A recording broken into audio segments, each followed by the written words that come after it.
Sport, Popo Sport, Topo Sport, Topo Sport, Popo Sport, Popo Sport.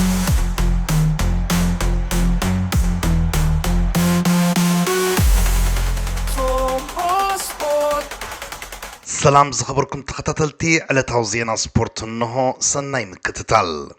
هاجراوين كامتاتات ايفري كوستن نوروين ابزوانش عالم كمتن هندبت بلوص وصيد كمص ازخلها غانتاتات تباهيلن ينزتقسام بزد مايو ازغطم باتل اوف ذا دارك هورس سبل سيام حيزو لومي اب ستاديوم دالاس تسلاسيلو وصيد ناي زغطم نتا ابز وردر تصنح غانتا عبي ناي كعس اجر بلج اكم زخونه يزمنلو نزغصل عمتات نخعس اجر عالم ززاربو من اسيات بلوصات تصاطي ايرلين هالاند حدا شاف يان ديامون دخا بتخالج شاف زحزت صوتا بمخانو دما غنا باغوي سحبت رخيبو نيروم ايفري كوست انصار جرمن استصاوتتلو سلتي ابزغطم كم زواصا فليطا نعما ديالو ابتقيار ومبر كوفا بيلا كابتي انصار كراسوا استصاوتت غانتا سلستلو تات بمغبار مصيام اب قدميت نيكولاس بيبيو مس دياموند ابسلت صوتا 4-1-2-3 حلافنت وسيدوم نروي بوغنا نتا بفرنسا استسعرت غانتا ملو لوطي مالت 10 تتصاوت تقيرها استاديوم دالاس رجيس كابتا انصار فرنسا زغطمت غانتا اكفافالي باتريك برغ طرايو قديمو تسليفو زلوم از مالت كا اب قدميت هالاند اب ماكل اوديغارد اب دحريت كا ناي برنتفورد كريستوفر اير نابلمود بوتوم تمليسوم الله مالتيوم از غطم هالاندو دياموند اوديغاردو بيب من انصار برازيل تغطم فرد زهب اب ساعتو صوتو فليموم اب قداموت 10 دقائق بوغن كرتي انغانتاتات نشتو زخون فتنتات تخايدو كبحال زكا لاي نبرن كاباوشت ميدا زنبرن نطفتات اتوم دحر دغفت هاجراويت غانتا سكوتلاند بفولينتهم ارستو خينوم زلو دغفت هاجراويت غانتا نوروين بحد ጫፍ ኮይኖም ድማ ዝስዕስዑ ዝነበሩ ደገፍቲ አይቨሪ ኮስትን አውሽት ስታዲየም ዘርእይዎ ዝነበሩ ምንቅስቃስዩ ስሕበት ፈጢሩ ነይሮም አውሽት 25 ደቂቃ እታ ዝበለጸት ሸቶ ክትከውን ትኽእል ዝነበረት ፈተነ አይቬሪያዊ ጋይስላን ኮናን አውሽት ሳንዱቅ ኖርዌይ ዝረኸባ ግን ከኣ ናይ ጎን ሰኪዕት ዘህረማ ያ ነይራ ልዕሊ ዲዮመንደ ናይ ቅድማት ከዓይ አርሰናል ኒኮላስ ፔፔ ኣብ ቅድሚት መስመር መትካዕቲ አይቨሪ ኮስት ክረአ ከሎ ሃላንድ ከኣ زاگیت اب 25 دق حنصاب طراي كعسو كتنكف كيلوم كاب حلا ولدات ايفري كوست بسلست زوحد مخانيو ازغن نرويجاويان زسكف يبلون مخنياتو هالاند شدش تغزي كعسو تنكيفو سلست شتتات كمزغب زخل تصاطاي بمخانوم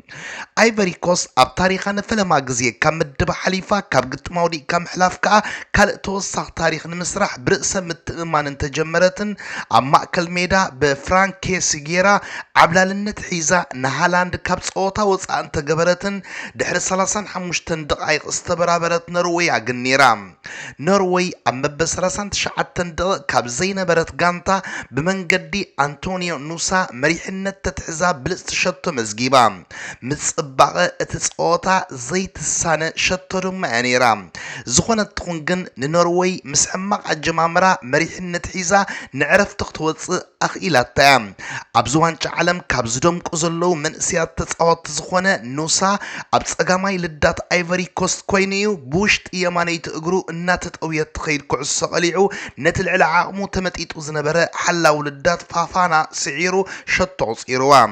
كارلو انشيلوتي نزناي قداماي 45 دقائق صوتا تعذيبو كما يزبلت غانتا تمصق كم زلا بمفلات كاسنو زخليو انت تبهله اتغطم زغبو ملكعيو ايفري كوست شو عتناي ما ازن قلعت انت رخبت نيكولاس بيبي اتدغفت ارسنال زي فلطو تصاطاي كويدو انت قربه اتا افريقاويت هاجر جن دحر عرفتي عقب اب قدميا قميطا تصاويتا نوروي نبرازيل كامركاب 45 دقيقه تريفني لا صوتا اب جمرتلو اب صباقه تغطم زخونه لوطي قلطيفو انت زي مصه አይቨሪ ኮስት ግን ንመስመር ምክልኻል ኖርዌይ ጸቕጥ ብምፍጣርያ ንጾታ ጀሚራቶም ብፍላይታ ድሕሪ 10 ደቂቕ ሓዉ ነቲ ሃገራዊት ጋንታ ፈረንሳ ዝውክል ዘሎ ደዚኽ ደወ ዝኾነ ጌላ ደወ ዝሃረማ ኩዕሶ ኣብ ተኸላኸልቲ ኖርዌይ ሃሪማ ምስ ተመልሰት ኒኮላስ ፐፐ ብዝግባእ ቀሊዕዋ እኳ እንተነበረ ኣብ ዕፁ ማዕጾ ብምንባራ ግን ሓላ ውልዳት ኖርዌይ ኣድሒንዋ ጽብቕቲ ማዕረ ትገብር ዕድል ድማ ያጠፊኣ ጾታ ሓደ ሰዓት ከመልክት ከሎ አይቨሪ ኮስት 12 ኖርዌይ 2 ናይ ማእዝን ቅልዓት ረኺበን ምንባረን መን ኣብ ሳልሳይ ክፋል ኣንጻር መጋጥምታት ትጻወት ነይራ ዘረድኢ ነይሩ ምድብ ጾታ ክውዳእ 15 ደቂቕ ክተርፍ ከሎ ከዓ እታ ዝግባእ ጋንታ ማዕረ ትገብር ሸቶ ረኺባ ተቐይሩ ንሜዳ ዝኣተወ ኣማድ ዲያሎ ኣብ ሳንዱቕ ፍጹም ቅላዕ መቕጻዕቲ ኖርዌይ ብምስዕሳዕ ብልስቲ ሸቶ ብጸጋመይቲ እግሩ ኣመዝጊቡ እዛ ሸቶ ፈለማ ብሓደ ንሓደ ምቅብባል ውህደት ፐፐን ኣማድን ከተርኢ ከላ ጸኒሓ ከዓ ብሉጽነት የእጋር ኣማድያ ኣመስኪራ ክልቲአን ጋንታታት ብኽልተ ብሉጻት ሸቶታት ተማዕራርየን እንተኾነ ግን አይቨሪ ኮስት ን12 ደቂቕ ጥራያ ክትረጋጋእ ክኢላ ንኣንቶኒዮ ኑሳ ተኪኡ ዝኣተወ ኦስካር ቦብ ናብ ልዳት አይቨሪ ኮስት ብዘደንቕ ጥበብ ዝቆረፃ ኩዕሶ በርግ ተረጋጊኡ ናብ የእጋር ሃላንድ ኣብ ዘብፅሓሉ እቲ ኣብ ዝፀወታ ከም ዘይነበረ ዝግለጽ ኣጥቃዓይ ከዓ ኩዕሶ ምስ ሰኪዕት ክትራኸብ ጥራይ ሓጊዝዋ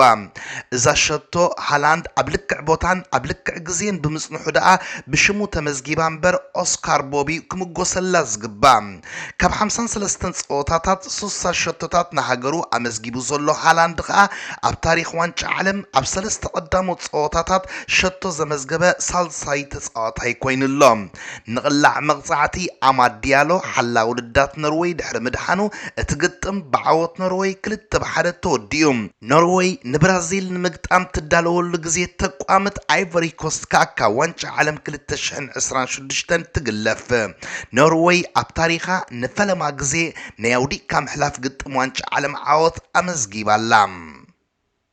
ብራዚላዊ ኔይማር ምስቲ ኣብ ዝሓለፈ 3 ግጥማት ዋንጫ ዓለም ልክዕ ግምት ብምሃቡ ተፈላጥነት ዝረኸበ ናይ ሕሳብ ክኢላ ጃኩም ክሌመንት ኣብ ማሕበራዊ መራኸቢ ኤክስ ኣብ ናይ ቃላት ምምልላስ ከም ዝኣተወ ተሓቢሩ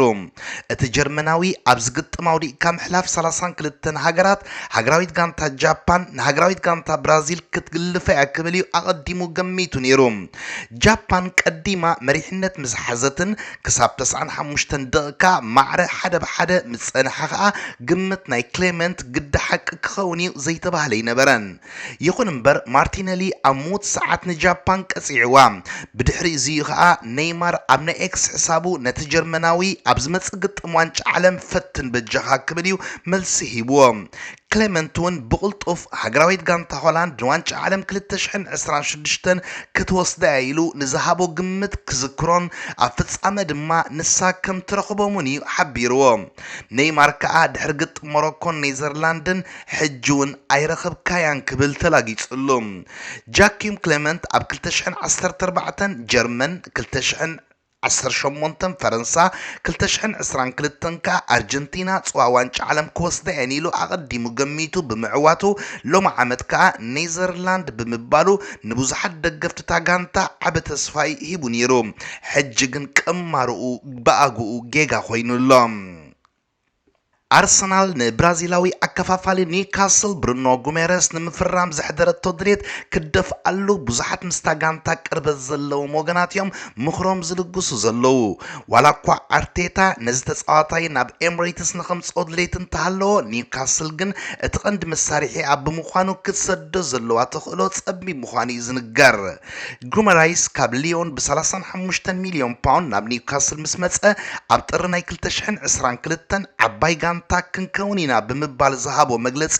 ብዙሓት ኒውካስል ኣብ መበል 19 ደረጃ ፕሪምየር ሊግ ብምንባራ ከም ህንጡይነት ጥራዮም ቆፂሮም ሞኔሮም ኒውካስል ከዓ ካብቲ ናይ ሽዑ ሓደጋ ወፅያ ኣብ ዝሓለፈ 3 ዓመታት 2 ግዜ ኣብ ቻምፒየንስ ሊግ ኣትያ ድሕሪ 70 ዓመት ከዓ ዋንጫ ክትወስድ በቂዓ ኣብዚ ሕጂ እዋን ግን እታ ጋንታ ከዋኽብቲ ተጻወታ ኣብ ምኽሳድ ትርከብ ብምህላዋ እቲ ናይ ጉሜሬስ መግለጺ ካልእ ቀራና መንገዲ ከም ዝሓዘ ይንገር አሌክሳንደር ኢሳቅ ናብ ሊቨርፑል ከይዱ አንቶኒ ጎርዶን ናብ ባርሰሎና ቶተንሃም ንሳንድሮ ቶናሊ ትፍትኖላ አርሰናል ካ ኣብ ጉዳይ ጉመራይስ ኢዳ ተእቱላ አርሰናል ነታ አገዳስ ተጻዋታይ ኒውካስል ምጥማታ አምውናኑ ቀሊል ብድሆ አይኮነን ኣብ ቅድሚያ ዘሎ ዋላ ኳ ብዙሓት ወገናት ጉመራይስ 29 ዓመት ደፊኑ በምህላው ኒውካስል ክትከስበሉ እንተዳአድሌት ኣለዋ ኮይኑ እቲ ግዜ ሕጂ ምዃኑ እንተገለጹም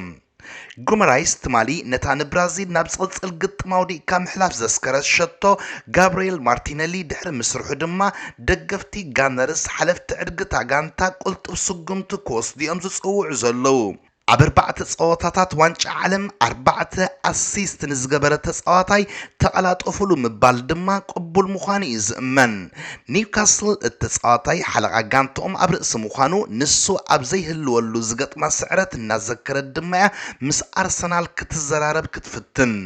ኒውካስል ካብ ነሓሰ 2022 ክሳብ ለካቲት 2026 እተጻዋታይ ኣብ ዘይነበረሉ ኣብ 12 ናይ ፕሪምየር ሊግ ግጥማት ዓወት ከተመዝ ግብ ከም ዘይከኣለት ይፍለጥ ምስ ደገፍቲ ታጋንታ ፈጢርዎ ብዘሎ ፍቅሪ ወሲኻ ድማ ኒውካስል ምስ አርሰናል ክትዘራረብ እንተዳ ወሲና ዕረና ጣዕማ ይክኸውን ጉመራይስ ምስ ኒውካስል ክንዲ ዝኾነ ቅርበት ይሃልዎ ናይ ቻምፒየንስ ሊግ ጸወታ ይኹን ዓበይቲ ዓወታት ምዕታር ከም ዘድልዮ ፍሉጥ እዮም ካብ 346 ሚሊዮን ፓውንድ ዓመታዊ ኣማሃያ ተጻወት ተጥፈ አርሰናል 335 ሚሊዮን ፓውንድ ጥራይ ዓመታዊ መክሰብ ትረክብ ኒውካስል ክመርጽ ድማ ዘሸግሮ ከም ዘይኮነ ይዝግለጽ ጽምብል 50 ዓመት ወነንት ሱዑዳውያን ሰብ ጸጋ ኒውካስል ንምክያድ ምቅርራባት ይካየድ በምህላው ኒውካስል ነቲ ብራዚላዊ ዘወናውን ሓድሽ ውዕል ከይቀረበትሉ እቶም ንአርሰናልን እተጻዋታይን ዘቀራርቡ ዘለው ደለልቲ ክቀላጠፉ ከም ዝግባእ ድማ ይምከር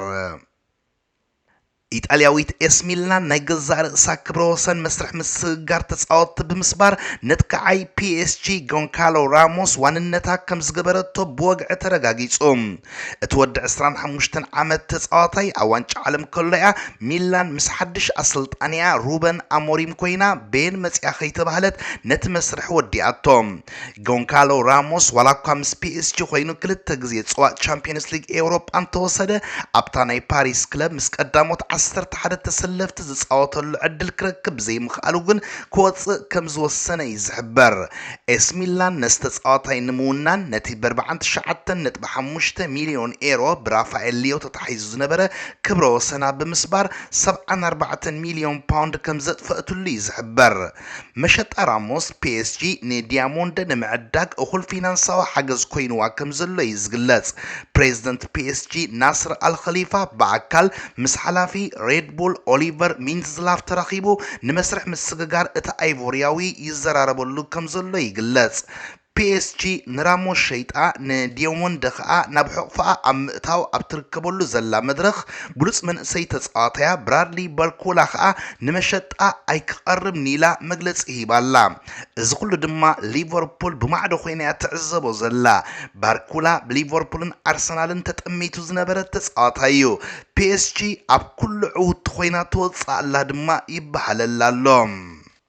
ቪርጂል ቫን ዳይችን አሰልጣኒ ሮናልድ ኮማንን ንኩዕሶ እግሪ ኔዘርላንድ አባላሽሞ ብምባል እቲ ካብ መዝነት ሓለቃ ጋንታ እቲ ሓደ ኸኣ ካብ ኣላይነት ታጋንታ ክእለ ማዕከናት ዜና ውሽጢ ሃገር ክጉስጉሳ ከም ዝጀመራ መርበብ ሓበሬታ ዴይሊ ሜል ኣፍሊጣ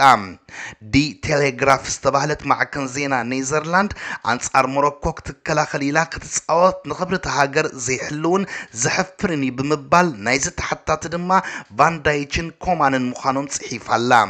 እታ ማዕከን ዜና ፌደሬሽን ኩዕሶ እግሪ ሃገር ቅድሚ ሃገራዊት ጋንታ መሬት ዓዳ ምርጋጻ ንኮማንን ቫን ዳይችን ካብ መዝነቶም ክዝንጥልዎም ብተወሳኺ ጸዊዓላ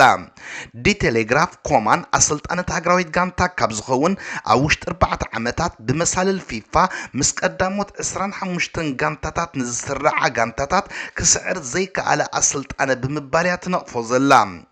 እዚ ከምዚ ኢሉ እንከሎ ኣብ ኔዘርላንድ ዝቕመጡ ሞሮኮ ሞሮካውያን ንዓወት ሃገራዊት ጋንቶኦም ኣብ መሬታ መሪር ስዕረት ዝገጠመ ሃገር ኮይኖም ብዓውታ ክጽምብልዋ ኣብ ዝፈተንሉ ምስ ፖሊስ ከም ዝተጋጨው ተገሊጾም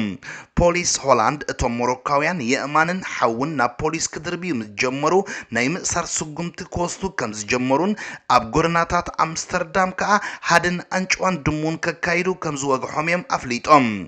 እቲ ግጭት ኣብ ሮተርዳሙን ከም ዝነበረ ተፈሊጡሎም ብ420,000 ሞሮካውያን እቶም ካልኣይ ዝዓበዩ ቁጽሪ ስደተኛታት ኣብ ሆላንድ እዮም ቅድሚ 4 ዓመት ቀጠር ኣብ ዘእንገደቶ ዋንጫ ዓለም ፖሊስ ሮተርዳም ብሰንኪ ድሕሪ ግጥም ዘጋጥም ዝነበረ ዕግርግር ንግጥም ሞሮኮ ኣብ ሓፋሽ ዘለዎ ስክሪን ከይረአ ከልኪሉ ከም ዝነበረ ኣይርስዓን ወከልቲ ማርኮስ ራሽፎርድ ምስ ሓለፍቲ ዩናይትድ ድሕሪ ዝገበርዎ ኣወንታዊ ዝርርብ እተጻዋታይ ኣብ ኦልትራፎርድ ክጸንሕ ዕድል ክወሃቦ ከም ዝኽእል ተገሊጾም እቲ ወዲ 28 ዓመት ተጻዋታይ ድሕሪ ዋንጫ ዓለም ናብ መሰልጠኒ ማእከል ዩናይትድ ተመሊሱ ኣብ ናይ ቅድም ምድላዋት ብምልምማድ ኣብቶም ተቐሪቦም ዘለዉ 6 ምሕዝነታዊ ጸወታታት ክገጥም ምዃንያ መርበብ ሓበሬታ ሚረር ኣብ ዓምድታታ ስፊራ ዘላ ራሽፎርድ ናብቲ ዝዓበየሉ ኦልትራፎርድ ክምለስ እዩ ዝብል ገምጋም ውሕድ ተኽእሎ ከም ዝነበሮን ድሕሪ ጥልመት ናይ ባርሳ ከዓ መጻኢኡ ኣብ ቀራና መንገዲ ከም ጸንሐን ይዝግለጽ ሕጂ ግን ዩናይትድ እቲ መሰልጠኒ ማእከላት ዝቐሰሞ ትምህርቲ ብተግባር ከርእያ ካልኣይ ዕድል ከም ዝሃበቶን ድሮ ድማ እቲ ዝርርብ ኣወንታዊ ውጽኢት ይርከቦ ከም ዘሎን ተገሊጾም ዩናይትድ ኣብ ዝክራማት ናይ ጸጋም ክንፋ ንምድልዳል ንናይ ኤቨርተን ኦሊማኒዲየን ናይ ዌስትሃም ሳመርቪል ጠሚታቶም ከም ዝነበረት ዝፍለጥ ኮይኑ ሕጂ ግን ናይ ራሽፎርድ ጉዳይ ብኸምዚ ዘለዎን ተዳቐጺሉ ናይዞም ተጻወትቲ መስርሕ ደው ክብል እዮም እዚ ድማ እታ ጋንታ ምስቲ ኡጋርተ ብኸቢድ መስመርቲ ዳርጋ ንሙሉእ ወቕቲ ተኣሊብ ብምህላው መስመር ምክፍፋላ ንምትዕራይ ዓብ ሓገዝ ከም ዝኾና ይእመን ቶተንሃም ኣብ መስርሕ ምስግጋር ፖርቹጋላዊ ማቲያስ ፈርናንደስ ንማንቸስተር ዩናይትድ ረቲዓ ከም ዝተዓወተ ዴቪድ ኦሪስቴን ኣፍሊጡ እቲ ወዲ 21 ዓመት ተጻዋታይ ዋላ እኳ ኣብ ዩናይትድ ኣብ ጎኒ ወዲ ሃገሩ ብሩኖ ፈርናንደስ ክጻወት ድሌት እንተነበሮ ዩናይትድ ግን ነቲ ዌስትሃም ዝሓተተቶ መጠን ገንዘብ ክትከፍል ብዘይምኽኣላ ቶተንሃም ክትውንኖ ዕድል ከም ዝረኸበት እዩ ዝግለጽ بمسرد ديفيد أوريستن أبزا أتلتيك زرقو حبريتا توتنهام نماتياس فرناندس 9 مليون إيرو كم زخفلت اللو تفليت اللهم توتنهام أبز كرامات رابعي تسقاطيا تفرم زلا دي زربي أبزناي كرامات مسرح مسجار تسقاطي كساب 300 مليون إيرو كتف فينانساو دقف كم ستوحبو يفلت كبرات تغتاتلتي نزع الزدال غوت عستوب استفت سيمولو سسنايوم Topo Sport, Topo Sport, Topo Sport, Topo Sport, Topo Sport, Topo Sport, Topo Sport, Topo Sport, Topo Sport, Topo Sport.